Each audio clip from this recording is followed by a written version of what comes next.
Oke, selamat pagi, salam sejahtera bagi kita semuanya. Senang bertemu kalian, siswa-siswi hebat. Perkenalkan, nama saya Andi Irwan Binardi, saya dosen geografi di jurusan Universitas Semarang, ya, jurusan geografi.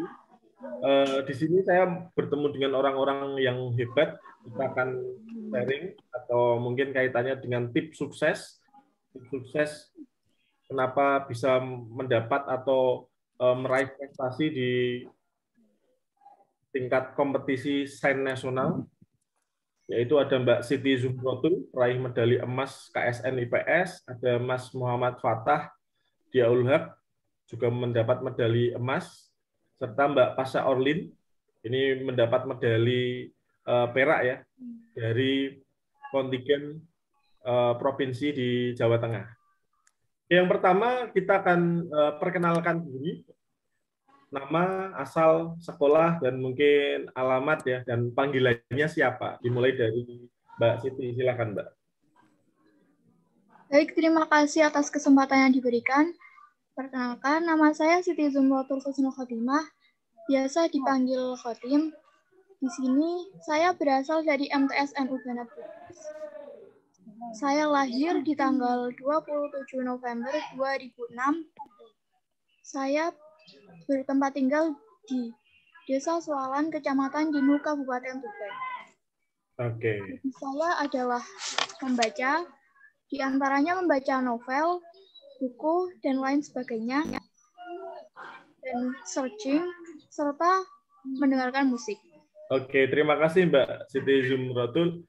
Yang selanjutnya Mas Muhammad Fatah, silakan diperkenalkan dirinya. Terima kasih Pak. Selamat siang, perkenalkan nama saya Muhammad Fatah Diaul Haq, biasa dipanggil Fatah atau Dia. Saya berasal dari Sambek, Wonosobo, dari SMP Negeri 1 Wonosobo. Tempat dan tanggal lahir saya di Wonosobo, tanggal 24 November 2006. Hobi saya membaca dan memasak. Oke, mantap ya. Ada memasaknya juga ini, luar biasa Mas Fatah. Selanjutnya Mbak Pasha Orlin, silakan. Ya, terima kasih Pak. Perkenalkan, nama saya Pasha Orlin Safira. Saya berasal dari Kabupaten Semarang, Provinsi Jawa Tengah. Saat ini saya sedang bersekolah di SMP Negeri 2 Ungaran. Hobi saya mungkin bermain game. Oke, bermain game ya, sama seperti Pak Andi nih ya, hobinya ya Mobile Legends, PUBG, game ya menjadi hobi. Selanjutnya Mbak Siti Zumrotul ini, hobinya tadi apa ya Mbak Siti Zumrotul ya? Hobi saya adalah membaca, di antaranya membaca novel. Oh, novel ya. Ya. Oke. Makanan kesukaannya apa ini Mbak? Makanan kesukaan mungkin nasi goreng.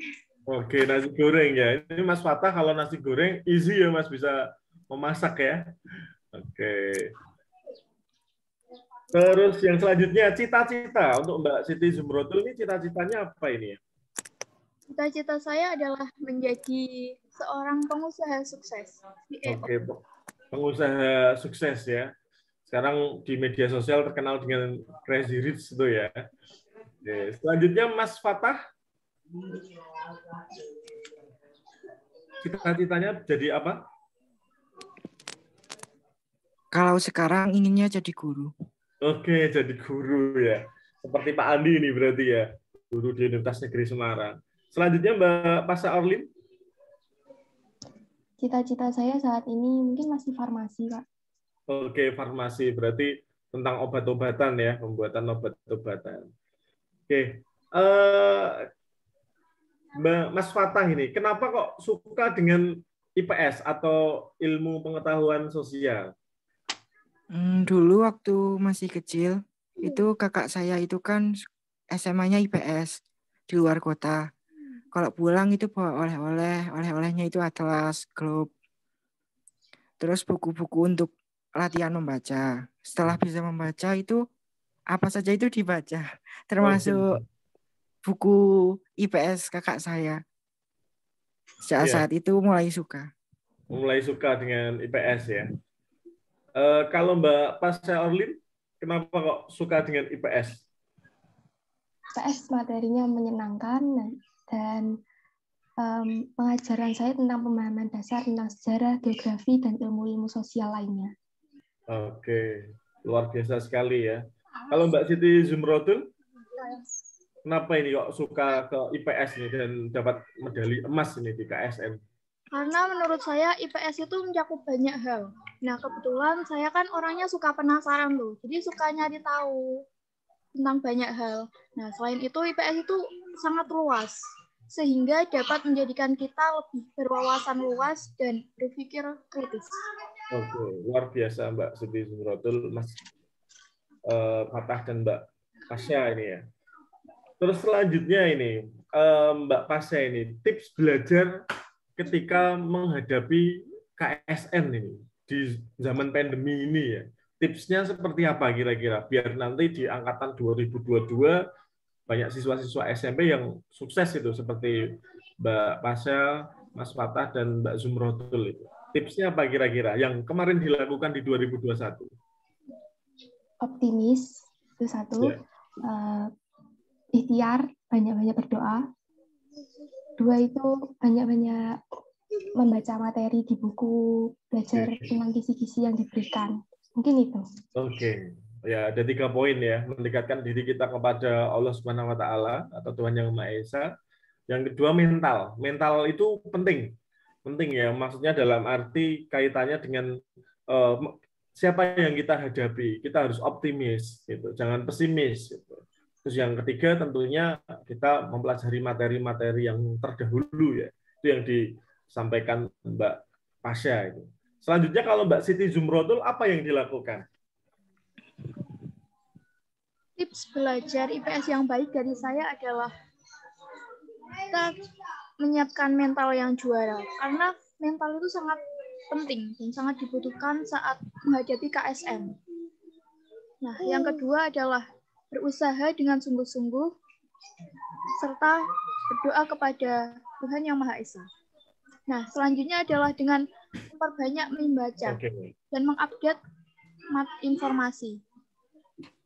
Oke, mengupdate banyak informasi dan membaca ya.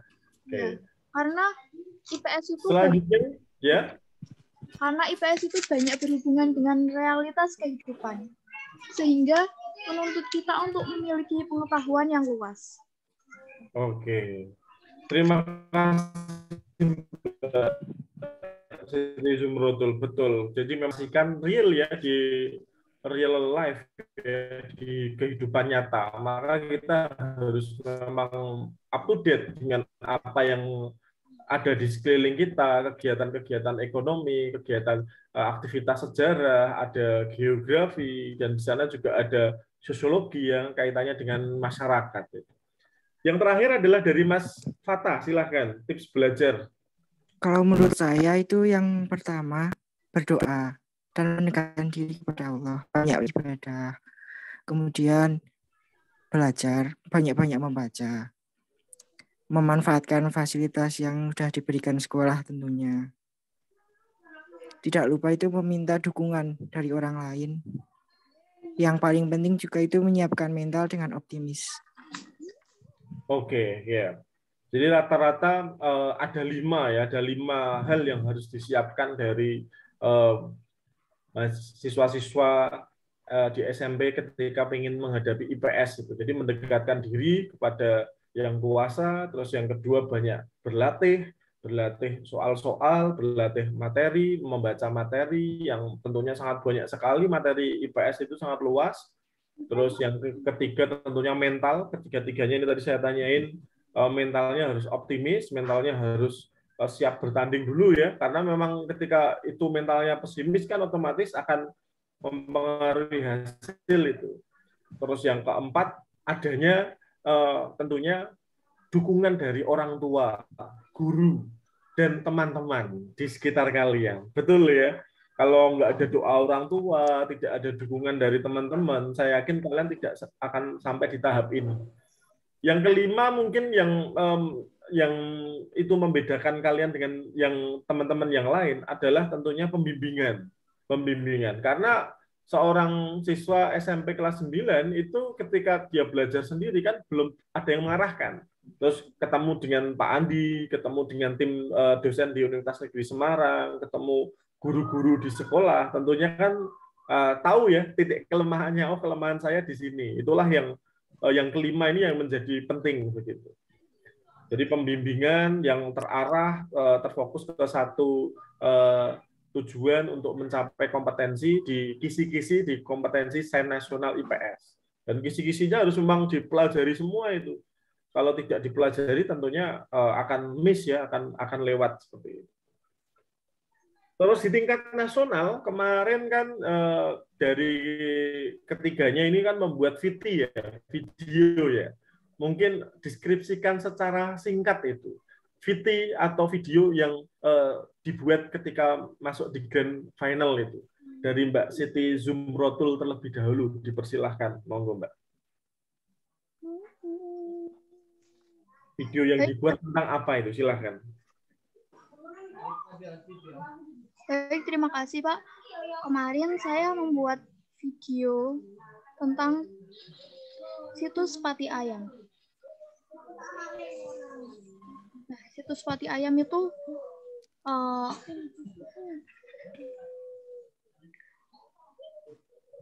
lebih membahas tentang apa namanya tuh? Seperti museum ya, museum purbakala ya Mbak. Oh ini disconnect ini. Oke, karena disconnect sambil nunggu connect karena ini terus berlangsung, dari Mas Muhammad Fatah dulu, silahkan Mas Muhammad Fatah, dideskripsikan. Kalau kemarin saya itu membuat video tentang Dieng, yang isinya itu cagar budaya dan banyak wisata. Jadi saya ke sana langsung bersama dengan sekolah, meneliti terlebih dahulu, bertanya-tanya, wawancara dengan penduduk sekitar, kemudian dianalisis dan dibuat video. Oke. Ada hambatan nggak Mas yang dihadapi waktu pengambilan tag video di sana? Tentunya ada. Contohnya kabut. Kabut di sore hari itu kabutnya itu sangat tebal, sehingga akhirnya menunda tag video terakhir itu untuk esok harinya. Oke. Jadi memang untuk siswa kelas 9 ini kalau lolos di tingkat nasional itu ada namanya membuat VT ya, kayak vlog ya, vlog video yang itu isinya tentang kompetensi-kompetensi IPS di dalam objek tersebut yang akan dipresentasikan atau mungkin dibuat video vlognya ya, begitu ya Mas Fatah dan Mbak Pasya. Selanjutnya Mbak Pasya Orlin, dipersilahkan ini. Kemarin membuat apa ini kira-kira? Silahkan. Ya, di dalam video saya menjelaskan tentang Candi Gedong Songo, salah satu situs peninggalan di Kabupaten Semarang. Di dalam video itu saya menjelaskan tentang geografinya, keadaan sosial di sekitar Candi Gedong Songo, dan keadaan alamnya. Oke, ada kendala yang dihadapi tidak Mbak waktu tag video di sana? Saat tag video, kabutnya banyak yang turun dan sempat hujan waktu itu. Oke, sempat hujan ya, karena memang waktu yang diberikan panitia KSN itu sangat mepet sekali ya Mbak Pasya dan Mas Fatah ya. Jadi mungkin waktu yang diambil Mbak Pasya dan Mas Fatah sama-sama kondisi di Provinsi Jawa Tengah masih mendung ya, atau dalam kondisi mau hujan itu, maka kabut menjadi kendala. Dan kebetulan di Kabupaten Semarang memang objek yang paling fenomenal tentunya adalah di Candi Gedong Songo, sedangkan di Wonosobo tentunya kan Dieng ya. Jadi punya punya kelebihan masing-masing begitu. Dan kemarin waktu di Jakarta, apakah sempat melihat videonya Mas Fatah, bisa lihat videonya Mbak Pasya, Mas Fatah bisa lihat video Mbak Siti Zumrotul atau tidak? Tidak bisa. Tidak bisa ya. Jadi yang menilai langsung dewan juri begitu ya? Iya. Iya, oke. Karena itu juga rahasia. Makanya ini tidak saya putar juga di sini karena memang nanti melanggar hak cipta gitu. Ya, tadi Mbak Pasya dan Mas Fatah sudah mendeskripsikan. Selanjutnya Mbak Siti Zumrotul ini kaitannya dengan objek Pati Ayam ini. museum, salah satu museum purbakala di Kabupaten Kudus, Mbak. Silakan, Mbak Siti Zumrah. Baik, terima kasih Pak. Mohon maaf sebelumnya tadi ada kendala sedikit. Ya. Nah, situs Pati Ayam merupakan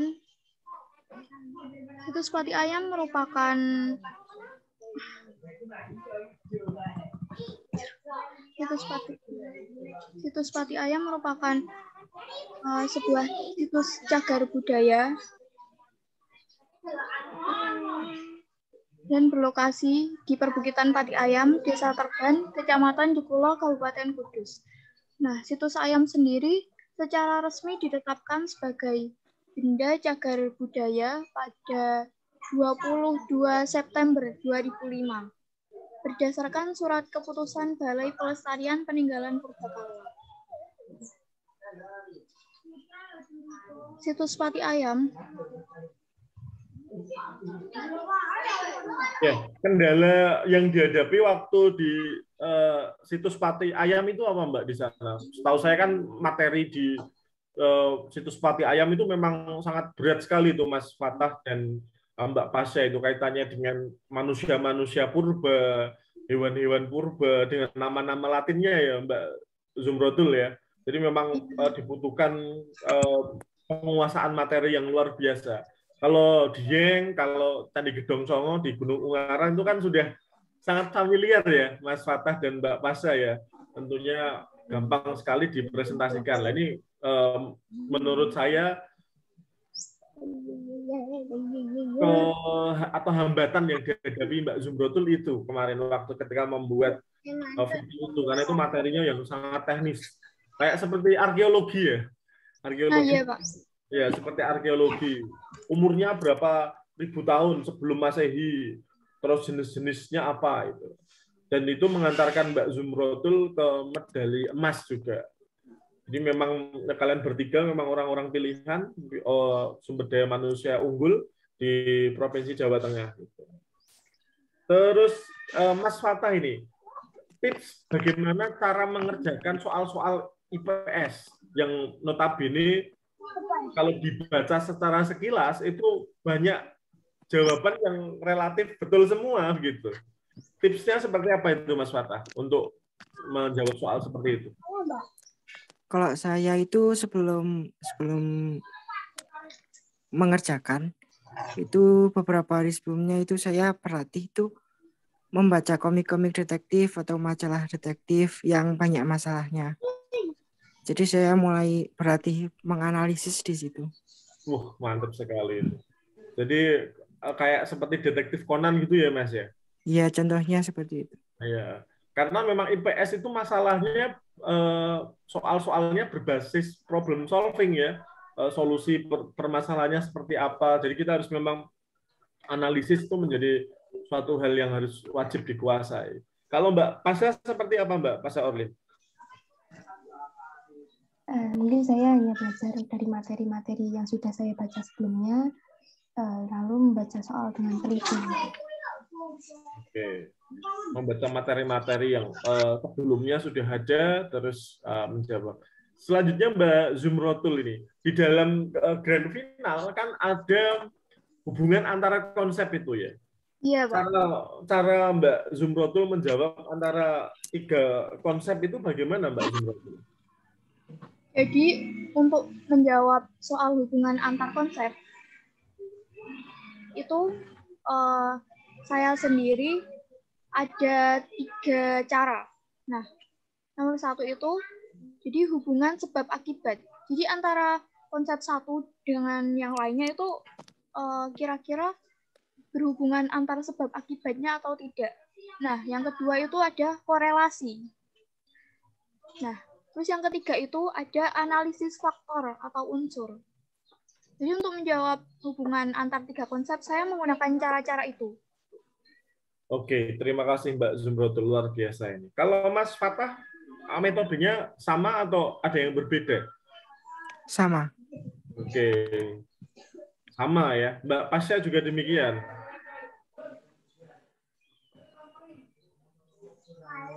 Sama ya Mbak Pasha ya? Iya. Oke. Terus mereka bertiga ini tadi di luar recording tadi sempat bertanya-tanya ya, banyak sekali sekolah menengah atas yang meminang Mas Fatah, ada Mbak Zumrotul, ada Mbak Pasha ini. Jadi mereka malah justru bingung ya, banyak tawaran-tawaran dari SMA-SMA terbaik di provinsi, di nasional ya, tidak hanya di provinsi Jawa Tengah, tapi dari Jawa Barat, ada di Bogor, itu banyak untuk melamar Mas Fatah, Mbak Zumrotul, dan Mas Pasha. Untuk apa? Untuk masuk ke SMA-SMA favorit. Jadi Olimpiade IPS ini ketika kita dapat medali sampai perunggu, itu pasti banyak sekolah-sekolah kaitannya dengan sumber daya manusia siswa itu akan dicari ya talent-talentnya, karena kalian sumber daya yang unggul begitu. Tujuannya apa? Kalian nanti setelah ini akan diikutkan ke kompetensi yang selanjutnya di tingkat SMA. Kalau di tingkat SMA itu sampai ada yang namanya International Geography Olympiad Science. Itu kalau di saya ya, di geografi. Namanya IGEOS. Di luar negeri. Sampai tingkat internasional. Kalau kamu dapat medali emas lagi. Kalau IPS tidak ada ya kelihatannya ya? Atau ada? Mas Fatah? Kurang tahu, Pak. Kurang tahu ya. Jadi setahu saya ya cuma hanya mentok saja di itu. Tapi kalau kamu nanti di tingkat SMA itu nanti akan ada di tingkat internasional. Kamu nanti akan ke Eropa, ke Amerika, dan setiap negara itu berganti-ganti setiap tahun. Nanti dipersiapkan. Maka di SMA itu mereka bersaing untuk menentukan bibit-bibit yang unggul ya, dalam arti kaitannya untuk menentukan Olimpiade. Nah, kalau kalian sudah masuk di IPS, ya sarannya dari Pak Andi ya melanjutkan di Olimpiade yang kamu tekuni. Kalau sementara ini yang ada di tingkat internasional dan ada KSN-nya di tingkat SMA, yaitu antara ekonomi dan geografi. Karena kan Olimpiade sejarah tidak ada, Olimpiade sosiologi antropologi juga tidak ada di tingkat internasional maupun di kompetensi sains nasionalnya. Gitu. Dan kita semua tentunya ini baru awal ya, Mas Fatah, Mbak Zumrotul, dan Mbak Pasha. Ini baru awal. Jadi konsistennya kalian, ya. Salah satunya adalah konsisten kalau kita ingin jadi juara untuk meraih masa depan kalian. Yaitu tentunya dengan pola yang sudah bagus ini konsisten. Mbak Pasha sama seperti Pak Andi ya, Mbak Siti Zumrotul. Intinya apa? Membagi waktu tentunya. Membagi waktu, meskipun kita suka game gitu kan, tapi ada saatnya kapan kita nge-game, kapan kita baca komik, kapan kita santai-santai masak-masak ya Mas Fatah ya. Jadi kunci suksesnya adalah kedisiplinan waktu. Dan terima kasih sudah sharing bersama Pak Andi ya, dosen dari Universitas Negeri Semarang. Nanti akan kita upload di channel YouTube Media Geografi. Demikian yang dapat saya sampaikan. Apabila ada tutur kata yang kurang berkenan, saya minta maaf. Siapa yang membutuhkan kontak dari Mas Fatah, Mbak Zumrotul, dan Pasha nanti bisa komen di channel YouTube saya. Nanti akan saya linkkan ke mereka bertiga. Demikian akhir kata. Wassalamualaikum warahmatullahi wabarakatuh. Waalaikumsalam warahmatullahi wabarakatuh. Waalaikumsalam warahmatullahi wabarakatuh.